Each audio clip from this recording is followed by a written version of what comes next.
젊은 시절 부귀영화를 누린 한 사람이 있습니다. 그 사람은 경영혁신, 기술혁신이라는 캐치프레이즈를 가지고 자신이 회장으로 있는 동안 그가 있던 회사를 세계 최고의 기업으로 만들었어요. 특별히 반도체 분야에서는 누구도 따라올 수 만큼 성과를 거두었습니다. 그분이 하신 이야기 중에 하나가 유명한 이야기가 있죠. 아내만 빼고 다 바꾸라. 아내까지 바꾸는 분은 아마 없을 겁니다. 그런 이야기로 회사를 참 열심히 섬겼던 분이 있습니다. 그러나 2014년 지병으로 인해서 쓰러진 이후에 다시 일어나지 못하고 있습니다. 한간에는 이런 말이 있어요. 죽지도 못하는 오너다. 왜 죽지 못하는가? 여러 가지 이유가 있겠지만 많은 분들이 상속세 때문이라고 이야기를 합니다. 그가 죽으면 그 회사를 물려받는 누군가는 6조 원의 상속세를 대한민국은 내야 된다고 합니다. 기업인 상속세가 55%라고 합니다. 이 돈 때문에 젊은 시절 몸과 마음을 바쳐 수고한 그 회사를 키웠고 부귀영화를 누렸지만 그 돈 때문에 죽지 못하는 시간을 지금 가지고 있죠. 이 돈 때문에 죽는 사람들도 있습니다. 독거노인들의 자살 소식을 우리 조국 대한민국에서는 심심찮게 들을 수 있어요. 어떠한 노인은 자살하며 봉투에 10만 원과 함께 밀린 공과금을 넣어두고 이렇게 한마디를 써 놓았습니다. 고맙습니다. 국밥이나 한 그릇 하시죠.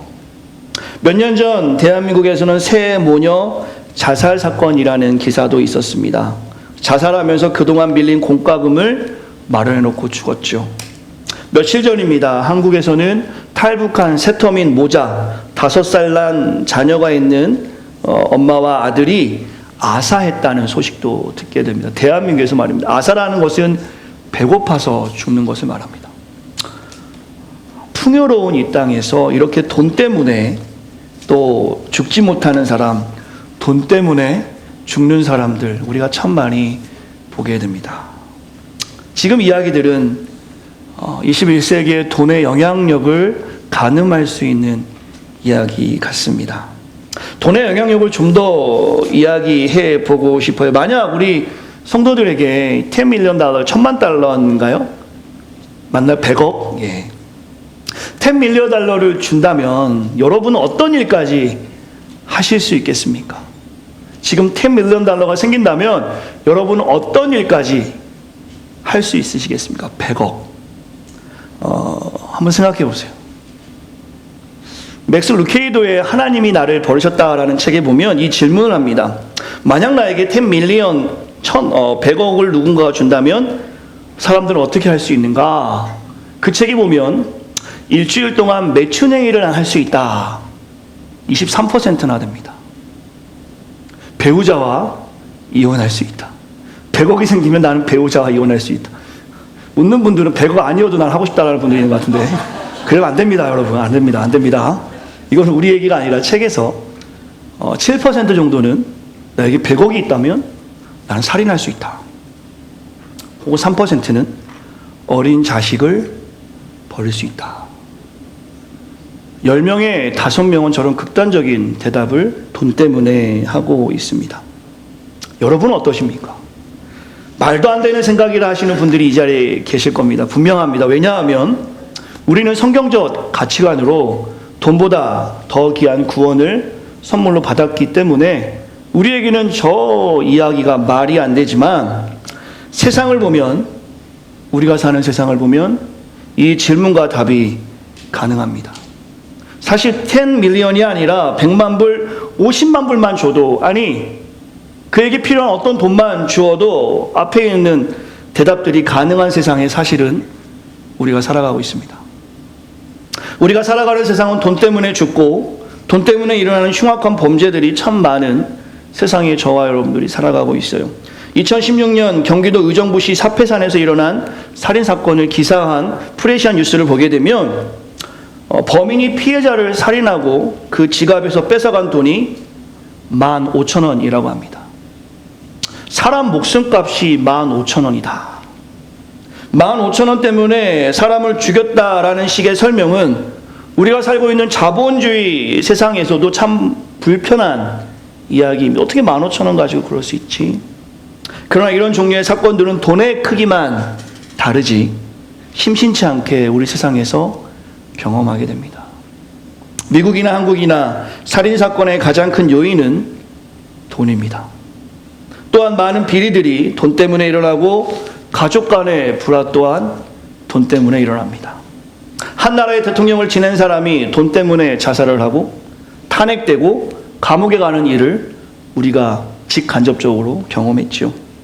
돈은 때로는 아주 큰 위력을 가지고 선한 일을 하기도 하지만 아주 많은 경우가 돈의 위력이 하나님의 형상으로 창조된 사람의 생명을 좌우하고 돈을 위해서라면 명예도, 체면도, 인격도, 심지어 믿음도 헌신짝처럼 버리는 세상에 우리는 살아가고 있습니다. 교회 역사를 들어가면 어떨까요?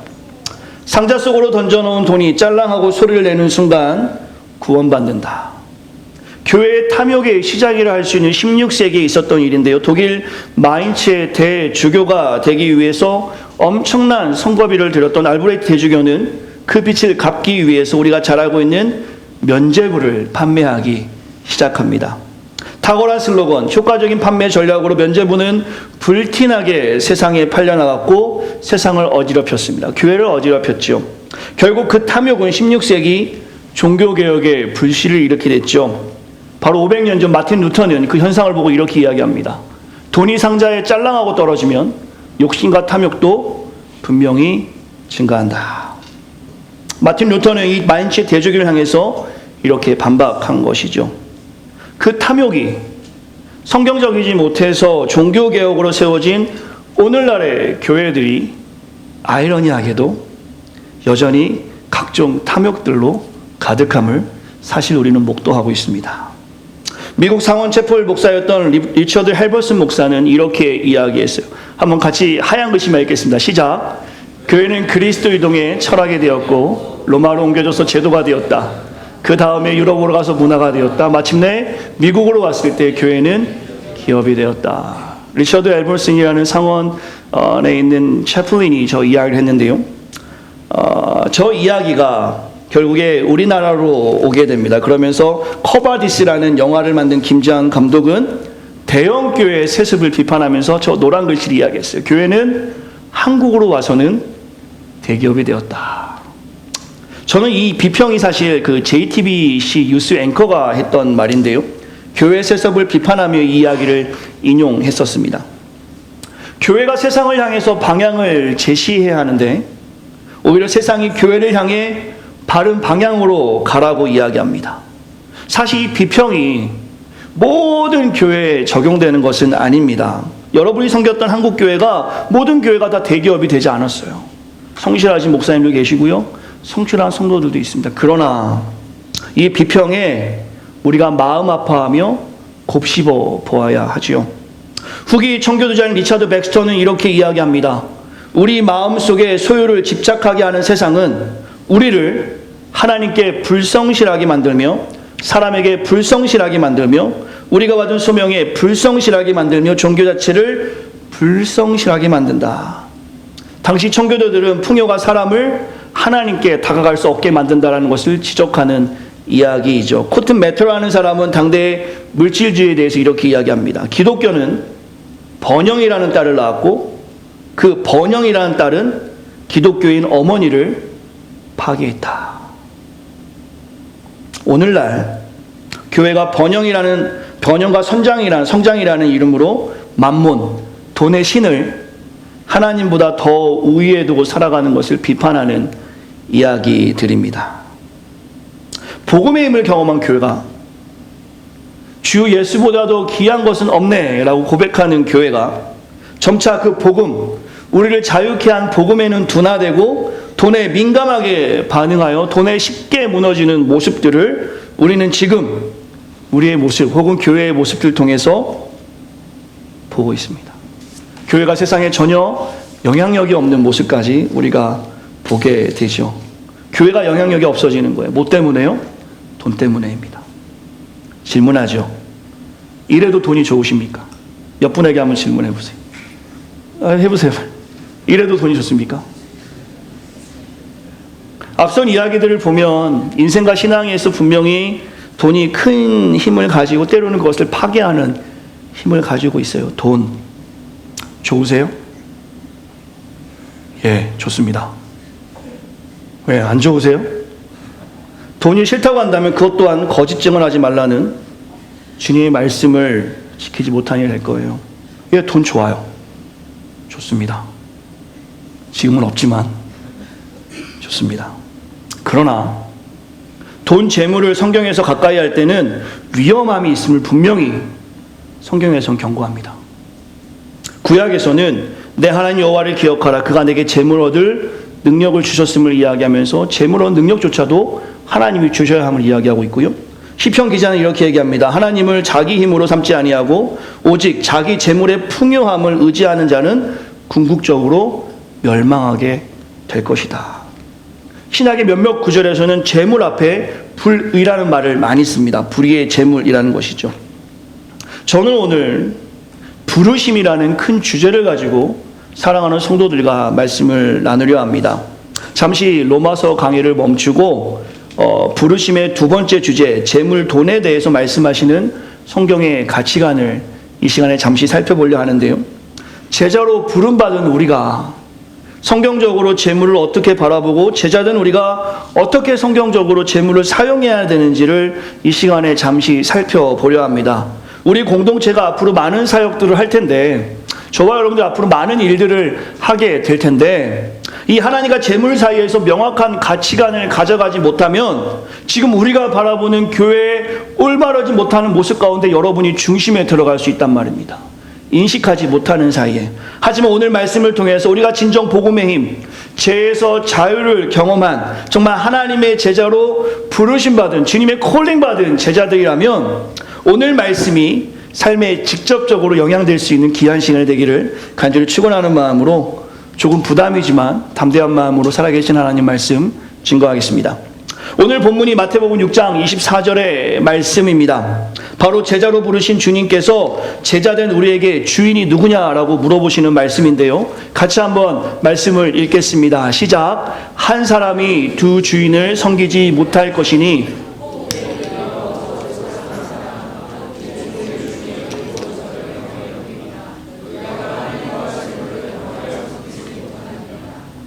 너희가 하나님과 재물을 겸하여 섬기지 못한다. 오늘 본문에서는 분명한 하나님의 뜻이 재물에 비추어서 우리에게 말씀되어지고 있습니다. 왜 주님은 오늘 이렇게 말씀하시는가? 여러분이 답을 찾아보실 수 있겠어요? 한번 관찰해 보세요. 한번 저기서 하나님께서 저 말씀을 통해서 오늘 우리에게 무엇을 말씀하고 있는지를 한번 찾아보시고 여러분 삶에 적용해 보시길 바랍니다. 왜 주님은 이렇게 말씀하셨는가? 누가복음 12장의 말씀을 제가 잠시 나누고 싶습니다. 이전에 한번 나누었던 말씀인데 제가 기독인의 합리적인 물질관이라는 말씀의 제목을 가지고 1년 반쯤 전에요. 제가 말씀을 나누었습니다. 누가복음 12장에 보시면 형과 재물을 나누어 달라는 한 청년이 나타납니다. 그때 주님께서는 그 청년의 모습을 통해서 두 가지 핵심을 말씀하세요. 무엇이 이 땅에서 가장 중요한가? 그리고 그 비유 속 부자를 통해서 이 땅에서 우리는 무엇을 바라보고 살아야 하는가? 결론적인 말씀은 그렇습니다. 생명보다는 소중한 것이 없다. 영혼을 위해 우리는 살아야 한다. 물질이 아무리 귀해도 생명보다 귀하지 않으며 영혼을 소유한 가치 있는 인생에서 이 땅의 것을 바라보고 사는 것은 성경적이지 못하다. 주님은 누가복음 12장에서 비유를 통해서 그렇게 말씀하셨어요. 거룩한 강대상에서 제가 서 있는 이곳입니다. 영원한 생명을 소유한 우리가 오늘 참으로 자유할 수 없는 돈에 대해서 이야기한다는 것은 저에게 매우 불편한 일입니다. 오늘 교회 처음 오신 분들이 오자마자 돈 얘기야 라고 할 텐데요.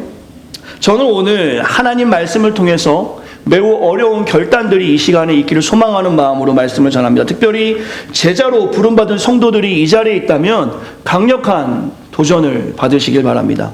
결코 쉽지 않은 하나님 말씀이지만 십자가를 지는 삶으로 우리의 주인이 누구인지를 이 시간에 다시 한번 여러분의 삶을 통해서 선언하는 시간이 되었으면 좋겠고요. 혹시 교회를 처음 오시거나 아직 하나님의 사랑을 알지 못하는 분들이 있다면 제자로 부름받은 교회가, 제자들이 물질에 대해서 어떻게 자세를 갖고 무엇이 성경적인가에 대한 이해가 있는 시간이 되었으면 좋겠어요. 우리 주님은 제자로 부르신 우리에게 오늘 본문에서 분명히 말씀합니다. 두 주인을 섬기지 못한다. 왜 이렇게 말씀하셨는가? 여기서부터 중요합니다. 왜 주님께서는 저렇게 말씀하셨을까? 그것은 우리가 좋아하는 그 재물이 물질을 교환하는 정도가 아니라 오늘날 하나님의 역할을 하고 있는 매우 무서운, 조금 더 이야기한다면 라이벌 갓이 될 수 있기 때문에 하나님은 오늘 하나님의 뜻을 명확하게 알려주기 위해서 저 말씀을 우리에게 주신 것입니다. 자크 엘리리 쓴 사랑과 돈이라는 책이 있습니다. 그 책에 보면 만몬, 돈은 단순한 물질이 아니라 스스로 움직이며 고유의 법칙을 가진 영적 존재와 결합되어 있다라고까지 이야기합니다. 막강한 힘을 가지고 있음을 이 책에서 이야기했다는 것이죠. 이런 힘에 흔들려서 주님의 부르심에 온전하게 응답하지 못하고 하나님을 주인으로 고백하지 못하는 교회에 대한 경고로 오늘 주님께서는 분명하고 명확하게 오늘 본문을 통해서 말씀하고 있는 것입니다.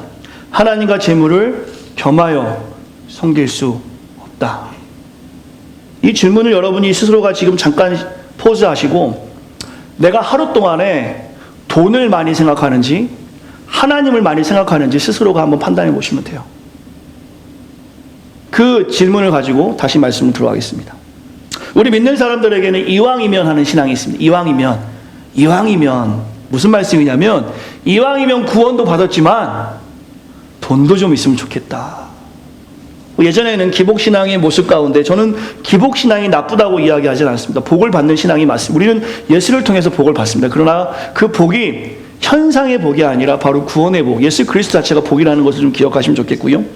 이왕이면 그런 말이 있어서 예전에 예수 믿고 부자가 된 사람들이 강대상에 많이 섰어요. 간증이라는 이름으로. 그것이 과연 옳은가? 그건 차후우리가 나누겠지만 강대상을 약화시키는데 일조했다고 생각합니다. 이왕이라는 복음 때문이에요. 이왕 하나님을 믿었으면, 이왕 구원받았으면, 이왕이면 돈도 있으면 좋겠다. 하지만 이것은 잘 기억하시기 바랍니다.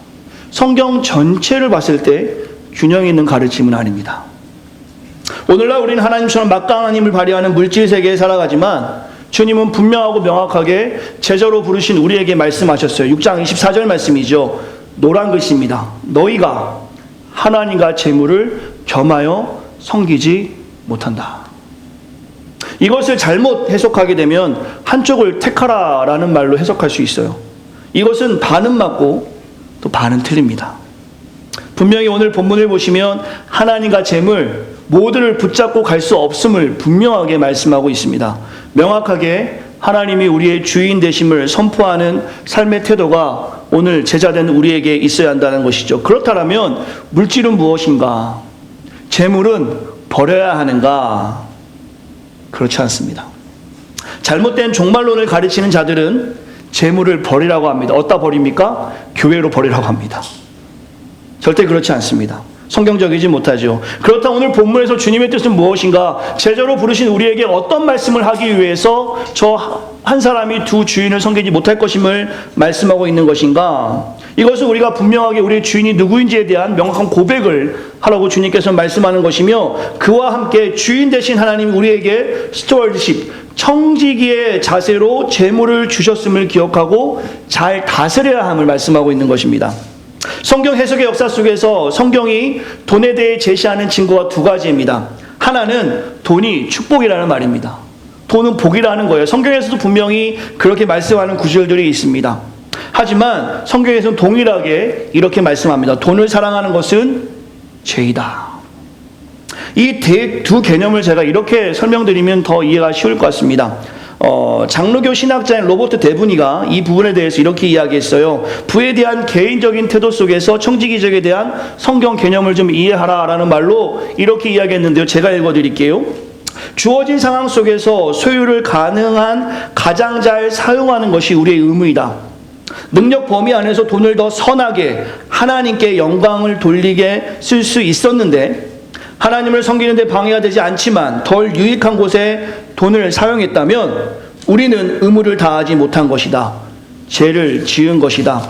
이것을 제가 조금 풀어서 이야기한다면 이렇게 읽을 수 있을 것 같습니다. 같이 한번 읽겠습니다. 시작. 돈의 청지기직은 돈을 하나님의 선물로 받아들이지만 우리의 소유가 궁극적으로 하나님의 소유라는 것을 기억하며 우리는 한시적으로 그 소유를 위탁받은 것이고 그것의 사용에 대한 책임을 져야 한다는 것입니다.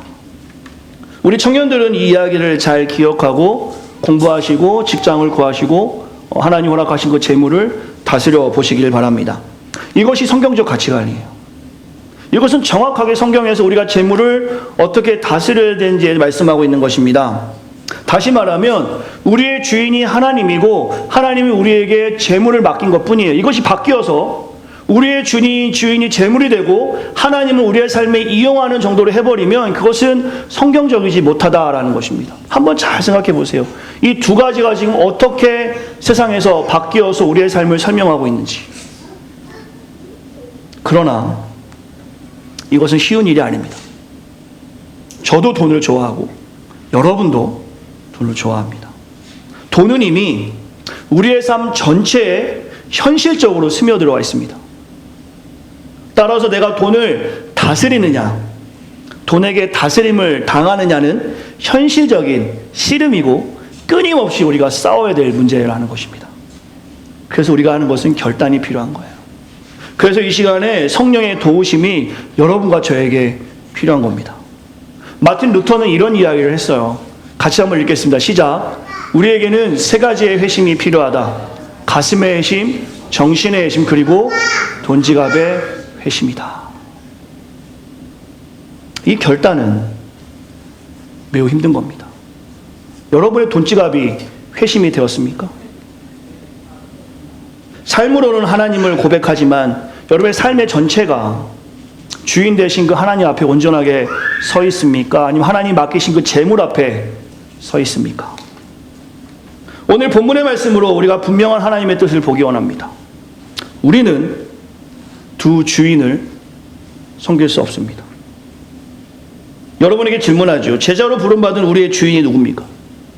여러분의 주인이 누구십니까? 대답해 보시겠어요? 누구세요? 하나님, 주님입니다. 그렇다면 물질을 어떻게 사용해야 됩니까? 청지기적 자세로 우리에게 허락한 물질을 사용할 수 있어야 합니다. 이것은 명확해요. 청지기의 자세를 갖고 재물을 다스리며 주인인 하나님을 섬기는 것, 같이 따라해 주시겠습니까? 하나님을 만나면, 다시 하나님을 진짜 만나면 어렵지 않습니다. 하나님과 재물 사이, 예수님도 두 가지 사이에서 말씀하고 있는 거예요. 이 재물을 우습게 보시면 안 돼요. 라이벌과 하십니다. 우리는 할 수 있어 절대 못합니다. 하지만 우리가 진짜로 하나님을 만나면 이 재물의 청지기적 자세로 대할 수 있습니다. 끌려가는 인생이 아니라 그 재물을 다스리는 인생이 되는 것이죠. 진짜 하나님을 만나야 됩니다. 저는 성경에 소개되는 삭개오의 이야기를 한 번 더 여러분과 나누려고 해요. 삭개오 잘 아시죠? 세리였습니다. 불의한 세리였어요. 사람들에게 돈을 마구마구 모았던 부자 세리였습니다. 그 삭개오가 오늘 예수님 오신다는 소식을 듣죠. 그런 삭개오는 키가 작아서 예수님 만날 수가 없어요. 그가 어떻게 했습니까? 나무에 올라가게 됩니다. 누굴 보러 올라갑니까? 예수님. 야, 예수님이 누군가 나도 한번 봐야겠다. 삭개오가 나무에 올라가죠. 예수님이 나무에 올라간 삭개오를 보게 됩니다. 그러면서 예수님이 무슨 말씀하십니까? 삭개오야, 내려와라. 나를 만나라. 삭개오는 직접 진짜로 예수님을 만나게 됩니다.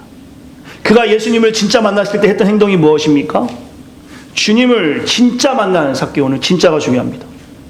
회심을 경험했을 때 그는 그의 재산 절반을 가난한 자들에게 주고 토색한 일, 남에게 억지로 뺏은 게 있으면 4배를 갚겠다고 제자로 삭개오를 부르신 주님의 뜻에 합당하게 그의 재물을 그대로 사용한 것을 우리는 성경을 통해서 보게 됩니다. 예수님을 진짜 만난 삭개오는 성경에 합당하게 재물을 지키는 청지기의 자세로 그 재물을 그대로 사용한 것을 우리는 보게 됩니다. 이것은 이제 우리의 가치관의 싸움이에요. 주님이 여러분과 저를 부르셨는데 그 부르심에 응답하는 자세로서 오늘 말씀을 대할 수 있어야 합니다. 여러분이 지금 무엇을 따라가는 삶이십니까? 무엇 때문에 걱정하시고 무엇 때문에 염려하시며 무엇 때문에 꿈을 꾸십니까? 그것이 하나님이 아니라 돈이라면, 그것이 하나님이 아니라 세상 것이라면 오늘 우리는 진짜 하나님을 만나지 못한 것입니다. 23번 동안 복음에 대해서 말씀을 증거하고 있는데, 복음의 힘, 복음 스페셜리스트, 로마서를 통해서 계속 복음을 전하고 있는데 여러분의 삶이 여전히 하나님과 재물 사이에서 갈팡질팡하는 게 아니라 하루 24시간 동안 눈만 뜨면 돈에 대해서 생각하고 물질에 대해서 생각하고 이 땅의 것을 생각하고 있다면, 여러분은 지금 하나님이 잘 관리하라고 준 그 재물을 오히려 주인으로 섬기고 하나님을 마치 우리가 활용하는, 사용하는 정도로 택하는 것이 아닌가. 우리가 그렇게 살지 않더라도 이 땅의 교회들이 그런 모습을 가지고 있다, 이것은 분명히 성경적이지 못한 것이며 하나님이 기뻐하시는 일이 아닙니다. 말씀의 결론을 보려 합니다. 재물과 돈, 우리가 사는 세상에서는 정말로 필요합니다. 많이 필요합니다. 여러분도 저도 분명히 돈이 필요합니다. 뭐니 해도 머니. 자식도 키워야 되고요. 집을 사신 분들은 대출도 한 것을 갚아야 합니다. 없어서 문제지 있으면 쓸 데가 참으로 많은 것이 돈입니다. 저는 우리 성도들이 할 수만 있다면 부자가 되셨으면 좋겠어요. 그러나 기억하시기 바랍니다. 부자가 목적이 되는 것은 성경적이지 못합니다. 부자가 아니어도 얼마든지 자녀 키우고 얼마든지 집 대출을 갚을 수 있으며 얼마든지 하나님의 일을 할 수 있습니다. 부자가 되어야만이 하나님을 한다면 우리 누구도 하나님의 일을 할 수 없겠죠. 오늘 말씀에서 주님이 우리에게 요구하시는 것은 무엇입니까? 하나님이 우리를 콜링했다면, 너네가 정말 하나님께 콜링받은 그 하나님의 콜링을 기억한다면 그 주인이 누구인지에 대한 명확한 선언이 말이 아니라 삶에서 보여준다는 것이죠. 이것의 의미는, 오늘 물질을 잘 다스리고 있는지에 대한 말씀의 의미는, 우리를 부르신 주님을 보지 못하고 사용하고 다스려야 할 그 물질의 노예가 된 이 땅의 교회의 모습 가운데, 이러한 모습이라면 서론에서 제가 재물로 인해서 불행한 일을 경험했던 것처럼, 나누었던 것처럼 그 일에 우리 모두가 자유할 수 없습니다. 16세기 종교개혁이 일어났을 때 그 탐욕을 보고 일어났던 그 모습이 오늘 여전히 우리에게도 있는 거예요. 우스갯소리로 그런 이야기를 합니다. 한 사람의 대주교가 싫어서, 한 사람의 교황이 싫어서 종교개혁이 일어났는데 이제는 각 교회마다 교황이 한 명씩 있다. 대주교가 한 명씩 있다. 다 맞을 수는 없지만 과연 지금 이 땅의 교회가 탐욕과 욕심에서 멀어진 삶, 오늘 성경으로 비유해 본다면 하나님과 재물 사이에서 하나님은 주인으로 모시고 우리에게 맡겨진 재물을 청지기적 자세로 한시적으로 잘 사용하고 있는가? 복음으로 자유케 된 우리가 이 물질에 얽매여 하나님의 소망을 보지 못하고 부끄럽지 않은 소망을 보지 못하고 살아가는 것은 제자로서 피 묻은 십자가를 기억하지 못하는 삶이라고 할 수 있겠죠. 말씀의 교훈을 삼으려 합니다. 같이 하얀 글씨 읽겠습니다. 시작. 이렇게 하면 안 되죠. 제가 저 돈에다가 크게 했잖아요. 그죠? 그럼 돈은 강조하는 것이고, 자, 다시 시작.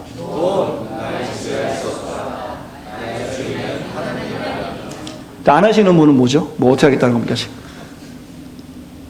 고민되죠. 예, 고민됩니다. 고민됩니다. 그러나 성경에서는 분명히 우리의 주인이 누구인지에 대해서 명확하게 말씀하고 있고, 여러분과 저에게 주어진 재물이 있다면 그것을 어떻게 우리가 사용해야 되는지도 분명히 말씀하고 있어요. 바로 오늘 본문의 앞구절이에요. 20절의 말씀에서 이렇게 말씀합니다. 우리가 그렇다면 이 재물을 어떻게 사용하는 것이 청지기적 자세로 사용하는 것인가? 주님께서는 6장 24절에 하나님과 재물을 말씀하시면서 20절에서 이렇게 말씀하고 있습니다. 같이 읽겠습니다. 시작. 오직 너희를 위하여 보물을 하늘에 쌓아두라. 거기는 좀이나 동록이 해하지 못하며 도둑이 구멍을 뚫지도 못하고 도둑질도 못하느니라. 제가 이 부분을 1년 전에 물질에선 기독교인이라는 제목을 한번 나눈 적도 있습니다. 오늘 본문을 주목해 보면 우리가 살아가는 땅과 우리가 소망을 두고 있는 저 하늘, 두 개를 비교해서 말씀하고 있습니다.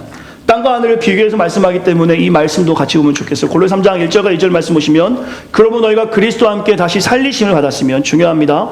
너희가 다시 살리심을 받았으면 위의 것을 찾으라. 거기는 그리스도 하나님께서 우편에 앉아 계시니라. 위의 것을 생각하지 말고 땅의 것을 생각하지 말라.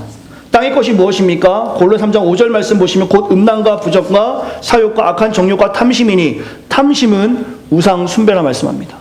여러분과 지금 욕심을 가지고 있다면 그것 자체가 이미 하나님보다 탐심을 가지고 있기 때문에 우상 숭배하는 것임을 주님께서는 분명하게 말씀하고 있다는 것이죠. 땅은 무엇입니까? 탐욕의 장소입니다. 우리가 살아가는 땅은 탐심이 태어나는 것이고 하나님보다 다른 것을 따르는 우상 숭배의 장소이며, 고린도후서 4장의 말씀으로 보신다면 보이는 것은 잠시라고 말씀하시는 것은 시간적으로 일시적인 것이 바로 우리가 살아가는 이 땅입니다. 그렇다면 성경 말씀, 보물을 하늘에 쌓으라. 그 하늘은 무엇입니까? 그것은 시간적으로는 영원한 곳이고 우리가 가는 곳이며, 골로새서의 말씀을 보시면 주님이 계신 그곳입니다. 그렇다면 오늘 말씀에서 우리의 기준은 명확해져야 합니다. 여러분은 한시적으로 살아가는 이 땅의 것을 바라보고 사십니까? 부끄럽지 않은 소망 가운데 저 영원한 천국을 바라보고 살아가십니까? 여러분의 재물이 어디에 쓰여야 되는지는 성경을 통해서 분명하고 명확하게 말씀해 주고 있습니다. 영원하신 하나님 나라의 영광을 위해서, 영원한 하나님 나라를 위해서 청지기의 자세로 그것을 사용하라는 것입니다. 이것은 철저히 탐욕을 배제하고 우리의 삶에 적용할 수 있어야 합니다. 오늘 말씀의 구체적인 적용은 각자의 믿음의 분량대로 하시면 되겠습니다. 아직 믿음이 쌓여지지 않는데, 하나님에 대해서 모르는데 이것을 제가 구체적으로 적용하라고 말씀드리고 싶진 않아요. 그러나 성경의 원칙은 분명합니다. 이 땅에 위해 재물을 쌓는 것은 성경적 가치가 아니고 청지기의 자세도 아니고 부르신 제자의 삶도 아님을, 이 땅의 것을 쌓아가기 위해 노력하는 것은 결코 성경적인 것이 아님을 분명하고 명확하게 주님 말씀하십니다. 하박국 선지자의 고백을 기억하면 좋겠습니다.